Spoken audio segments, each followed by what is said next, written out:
trust in Him. At the age of 17, I couldn't do what I wanted to do around home. I got meaner and meaner with my folks. And finally one day I ran away. Working at odd jobs across the country, I got into a lot of trouble. I found this life hard and cold. Then one day in the city of Los Angeles, I came to the end of my line. Just a lonely stranger in a strange land. I had just enough money for a stamp and an envelope. And I thought of my dad back home who had never failed me. I knew he wouldn't fail me now. So I sat down and I wrote him a letter. Dear Dad, I wrote, I'm homesick and I want to come home. I have no money. Would you send some to me? Well, I went to that old post office 3 or 4 times a day. Then finally the old postal clerk at the window handed me a letter. And he said, there's a package for you also.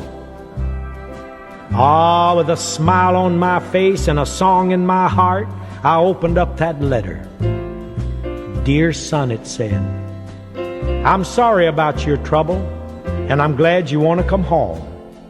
So in the package, I'm sending you a copy of the Holy Bible. Read it, boy.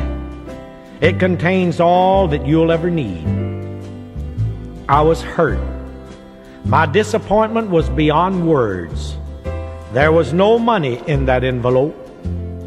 So as soon as I could, I gathered up what little I had and I started my long journey home. And after a week of begging rides and walking that old highway, I finally arrived at my hometown. I ran down those back streets, and when I came to the door of my home, I could hardly put my finger on the button.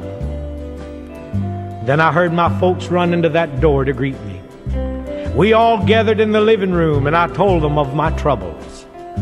And my dad said, son, did you not get my letter? And I said, yes, Dad, but it was help I needed, not a Bible and not advice. So I'll find it hard, Dad, to ever trust anyone again. Then he said, son, did you get the package I sent? I said, yes, and here it is in my bag, still unopened, just like it came. My dad took that package and he opened it up. Then he handed that Bible back to me and he said, son, it still contains all you'll ever need.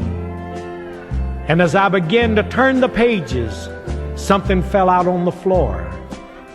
It was a brand new $100 bill. And since that day, I put my trust in Him.